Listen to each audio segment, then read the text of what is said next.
on paper, you're America first, but in effect, in reality, you're putting Israel ahead of the American people. And this is a contradiction which is going to have to resolve itself before 2028. So I don't think it's a coincidence that it's the young people that are waking up.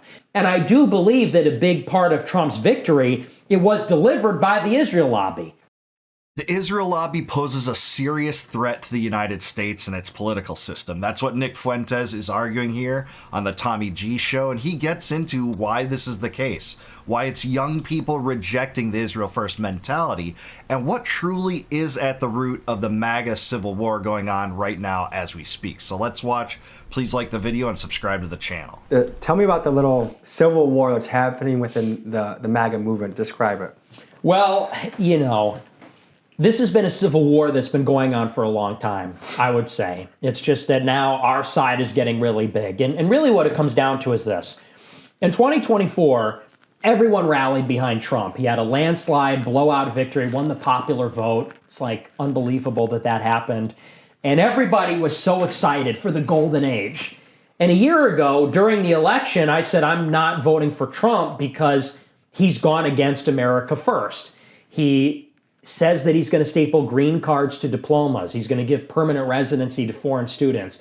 I thought that he was going to take us to war in Iran, which he then did. And I had a number of other concerns, but it prefigured the conflict now. Trump gets elected. Everybody's so excited. And what does he do? He takes us to war in Iran. He covers up the Epstein files. The mass deportations are not happening at the pace that people wanted to see them at.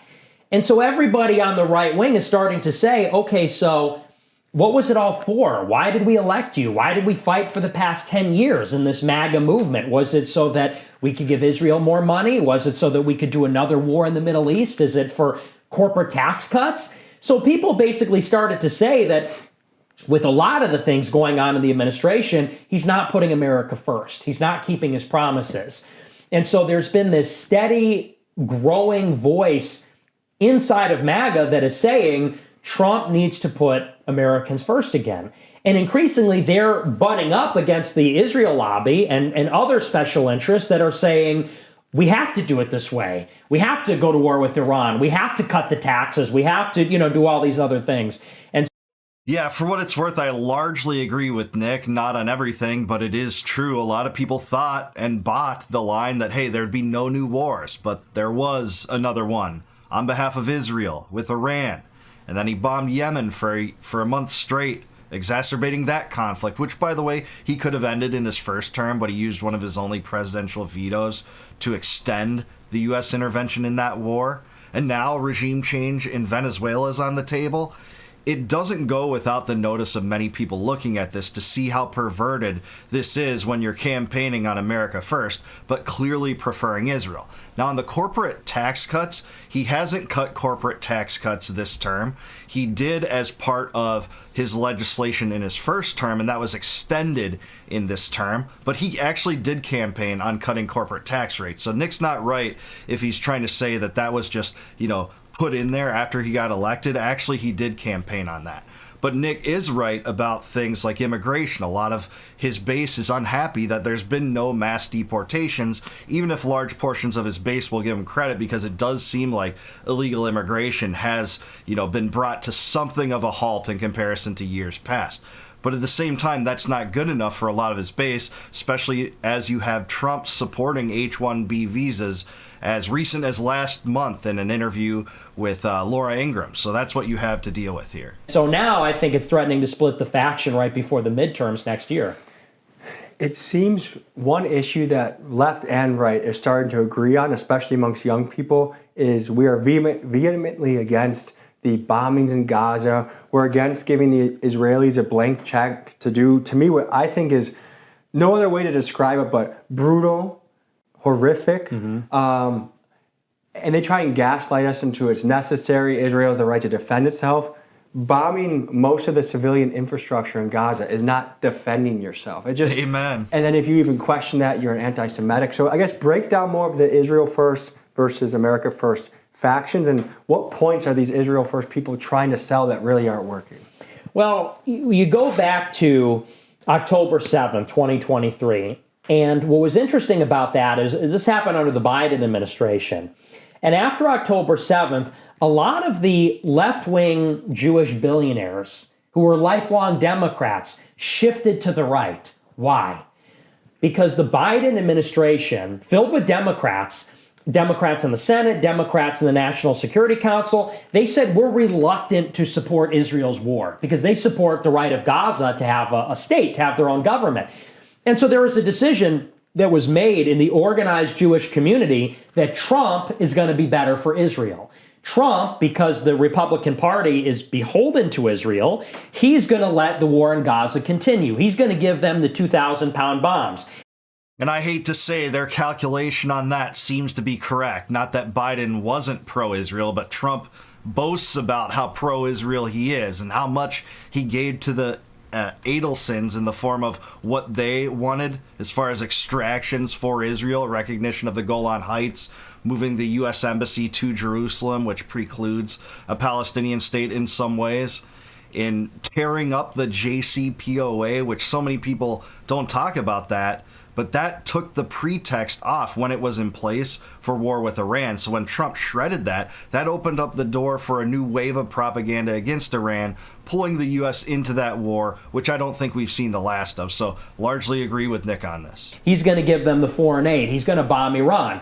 And I do believe that a big part of Trump's victory, it was delivered by the Israel lobby. That was the outcome they wanted because they knew they could count on him, for example, to let Israel take the West Bank, to let Israel finish the job and do regime change in Iran. And so at the start of the year, all of the America First MAGA types said, we want the war in Gaza to end. We're paying for it. And we're paying for a genocide. And we're Christian. We don't want to pay for a genocide. And as long as we have leverage over Israel, we want to use it to make them stop. What's more, Israel's expanding the war into every other country, Lebanon, Syria, Iraq, Yemen, Iran. And people are saying, we want no new wars. We want to wind all of that down. We want peace and we want prosperity. We want to focus on the situation at home. Absolutely. I think this is truly at the crux of the MAGA civil war, where you have one faction that does seem to be Israel first. Let's prioritize funding of this rogue genocidal state while it's committing a genocide against the Palestinians and going to war with 7 or 8 countries since October 7th. It's impossible to ignore. That's not something that usual countries do, that any normal country does, especially when the U.S. puts up with Israel bombing another U.S. ally, Qatar, in Doha. And there was this big stink like, oh, Netanyahu's going to have to apologize for that. It's like, that's all optics. The U.S. isn't going to withdraw any aid to Israel.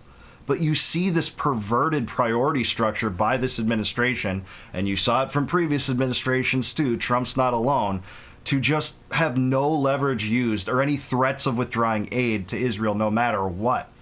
And we're going to get sucked into this war when Trump campaigned on no new wars. Now we have Venezuela too. I do think this is at the center of the MAGA civil war. It's not just this issue, but this issue spills into other things like Epstein. And we know that because of the Epstein cover-up. It seems to have been done at least partially because of Epstein's close ties to the Israeli government, with Ryan Grimm and Murtaza Hussein of Drop Site News reporting those ironclad ties that can't be ignored, and those stories are largely being swept under the rug, but they are true. People can't afford insurance, and we're paying to go to war in Iran. And so there's this, like I said, there's this growing voice, there's a growing faction, Marjorie Taylor Greene, Tucker Carlson, Candace Owens. Thomas Massey, Ro Khanna. Exactly. And Ro Khanna on the Democrat side, everybody's starting to say, enough is enough. It's got to stop. But you have this element inside the GOP. I would describe it as pro-Israel Jews and Christians that are saying... Do you think it's more so on the right than the left that Israel has strong ties? Absolutely. You don't think there's people on the left that are also bought by the Israel lobby? There are. But it's stronger on the right. Far stronger on the Republican side. Totally agree. This is exactly accurate, and that's reflected in votes for Israel. It is a bipartisan effort to fund Israel seemingly endlessly. But the attachment to Israel is most strong on the right by far. He's right about that. Because, 15 years ago, that was Sheldon Adelson's vision. after Citizens United in 2010, Sheldon Adelson's vision was we're going to pour $100 million every cycle into the GOP and really make the GOP like the pro-Israel party. And it was even going on before that, but that's really when they started laying the money down.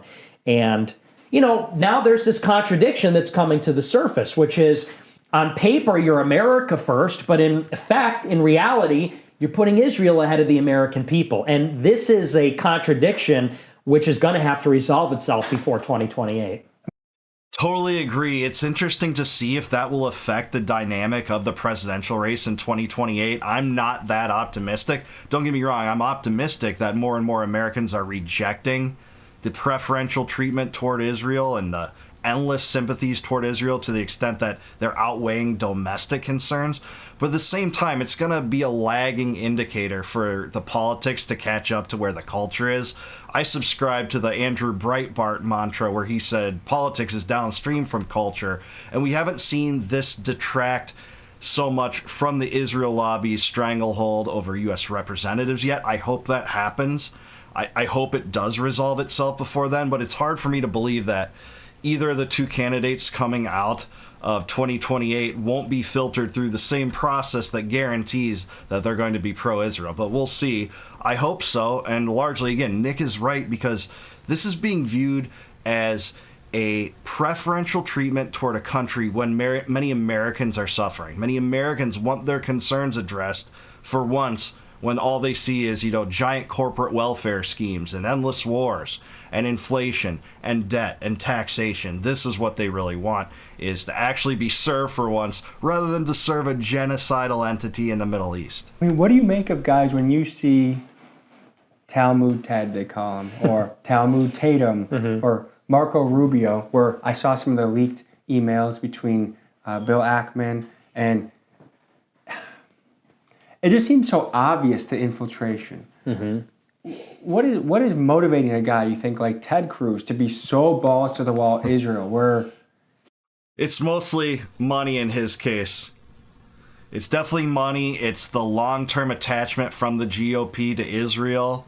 He creates, biblical evidence to try to support that by citing scriptures like Genesis 12:3 that doesn't pertain to modern Israel, by essentially saying that Christians are forced to support the modern Israeli state, when that's not what the verse says. The verse actually says, curse those who curse ye, to Abram, before there even wasn't a classical Israel. Like, you can't make this up, but it really is the line of a lot of Christian Zionists like Ted Cruz. But it's mostly money and influence that it buys. He's sold himself out. He's sold the American people out on the Israel first mentality. He's coming up with these ridiculous statements like, if you're against Israel, you're against America. If you're against Jewish folks, you're against Christians. And by the way, no one even talks about Jewish people. I feel like, well, maybe you do, but when it comes, like, I did the Israel piece, and not one time did I mention Jewish people. I meant, all I talked about was Israeli brutality, and somehow that makes you a Jew hater. I love Jewish people as I love other people. What do you think these figures on the right are so motivated by to be so ride or die Israel? It's hard to say, because I don't know what's in their hearts. I don't know why Ted Cruz does what he does. I would say that he's an older guy. He's been pushing that line for his entire life. He went to Harvard Law School, I believe is where he went for law school, or Yale. I believe he went to both schools. He's been a card-carrying GOP guy that whole time, for his whole life, for decades. And I think that for these older guys, once you reach a certain age, it's difficult to change your mind. And so I think for a lot of them, they have been imbibing the propaganda for so long, you're never going to change their mind. And so whether it's for religious reasons, they're Protestants and they believe Israel is, God blesses those that bless Israel, or it's for political reasons and Israel is just part of the Republican team and that's what we need to do to win, or whether you think Israel is really our closest ally and we need them as a country strategically. I don't know which one of those he would say is the biggest reason, but I think that you just do it so long, you're in too deep, basically. You're sort of compromised. Yeah, I think this is a real fair assessment, and actually I'd have to check my own opinion and say, I don't know what is in Ted Cruz's heart. Where I will push back at Nick, though, is when he made that implication that, it might just be because he's Protestant. Well, a lot of Protestants, including this guy, don't hold to the idea that you're obligated as a Christian to support the modern Israeli state that was created by globalists at the UN from 47 to 48, mostly backed by the US and Britain as part of a massive land theft and redistribution scheme. That's not what I think Genesis 12:3 means. He didn't come out and say all Protestants think that, but he says, well, maybe he's just a Protestant. Yeah, a lot of them do, unfortunately, but just want to make that clear for the audience here so that they don't get the idea that that's all Protestants. There's really no other way you can go. So I don't think it's a coincidence that it's the young people that are waking up. The old people, they've been devouring this stuff hook, line, and sinker for 100 years. It's the younger people that are waking up and saying, you know what, this is weird. Like, there is something off about all this. And like you said, there's something obvious and explicit about the infiltration, the kind of subversion. So that would be my answer on that. Yeah, there's no doubt that it's stronger in terms of the subversion from the Israel First doctrine with young people. Young people are pulling away from it in record numbers.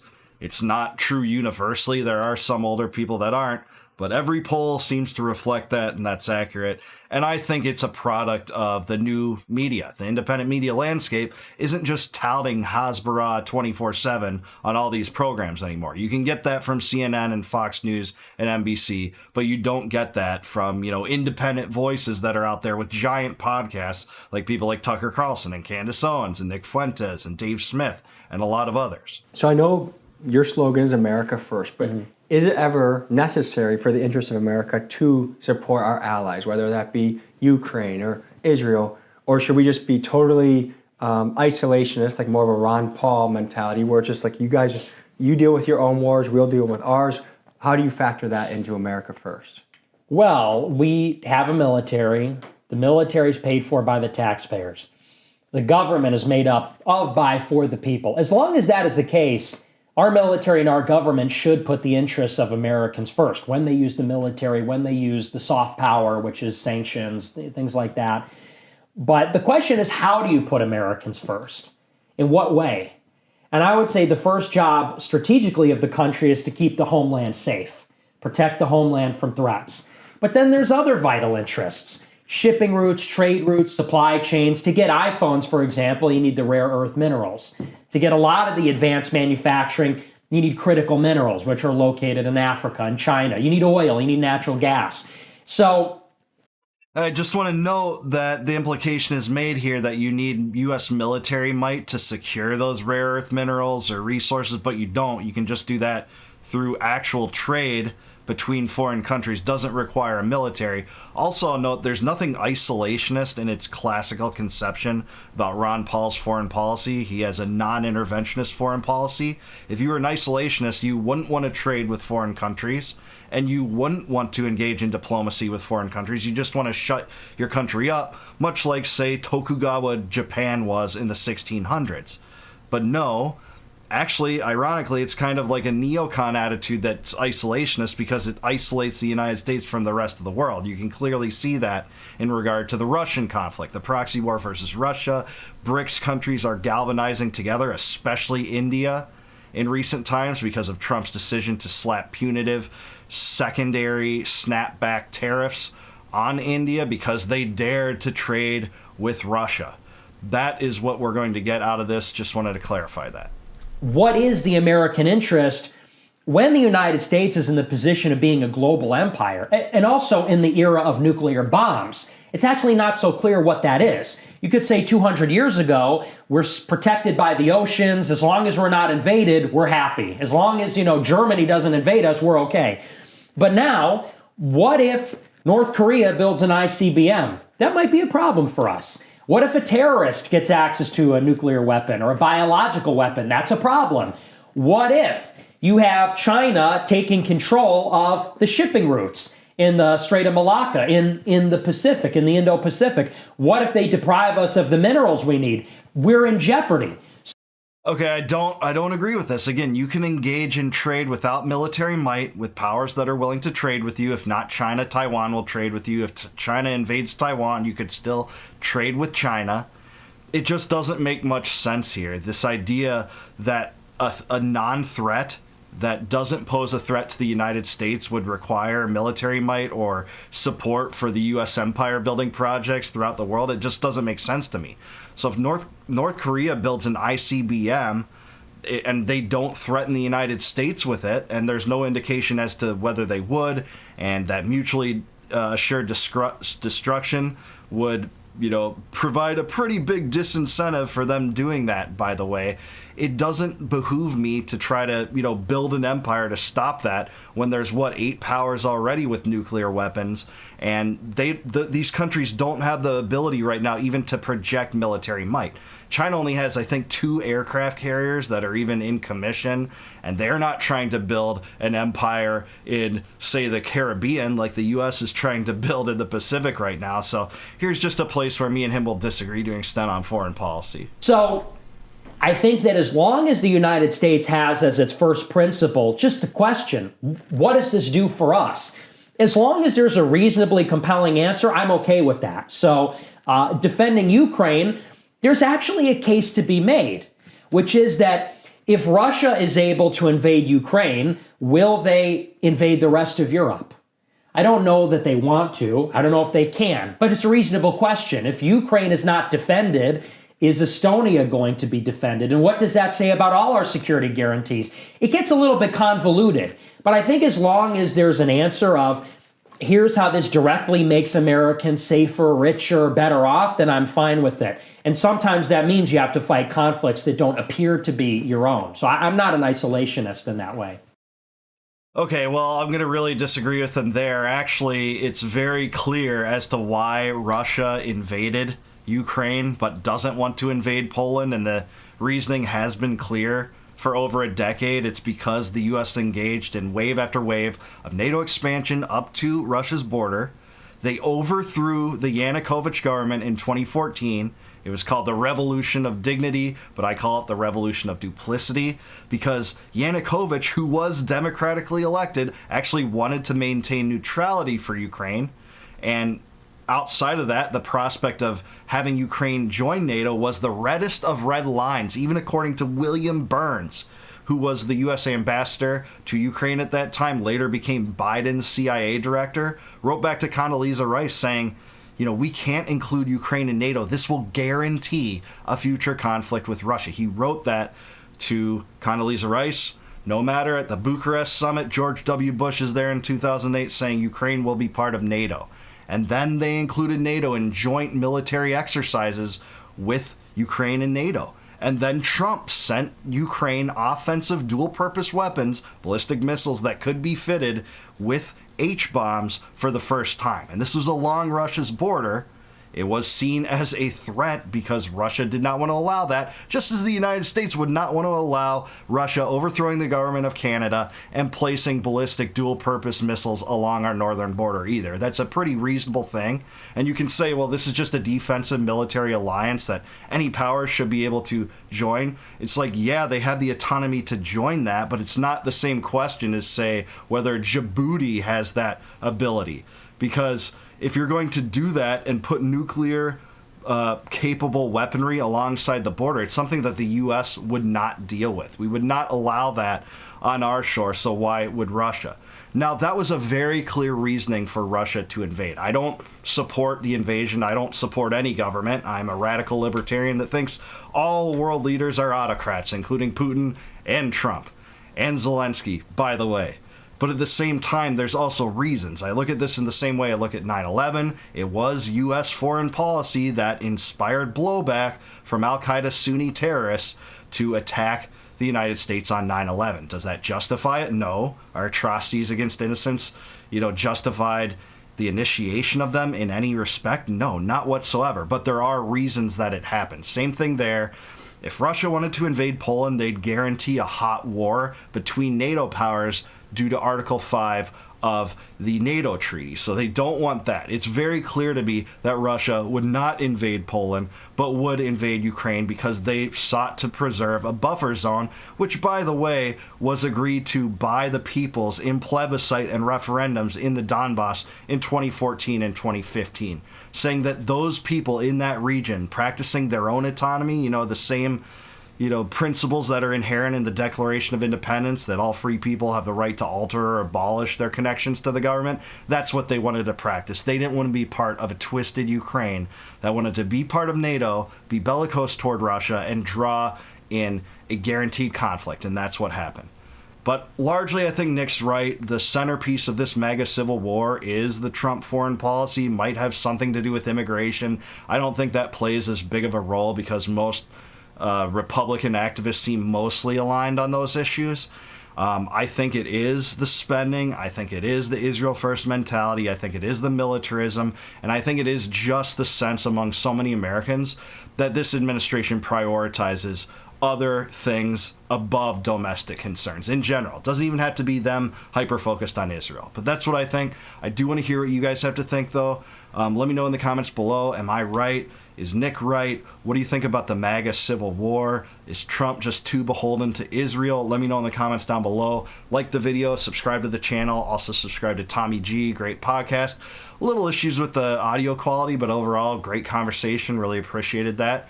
And good questions there. Also, if you like this video and my take, please consider becoming a YouTube member. You can do that by clicking the join button below. And if you do that, you can help support the channel, which I'll really appreciate. But in doing so, you'll also gain access to all of my members-only videos. Before they go live to the general public, you'll be able to view those right away. And if you want a free copy of my first book, Compact of the Republic, click the link in the description below. It'll shoot you out to a website. You just plug in your email. I'll send that to you free of charge. No obligation, just because I appreciate you watching the channel. And until I see you guys next time, no more war, no more debt, no more inflation, and no more empire. Peace out, guys. Catch you in the next one.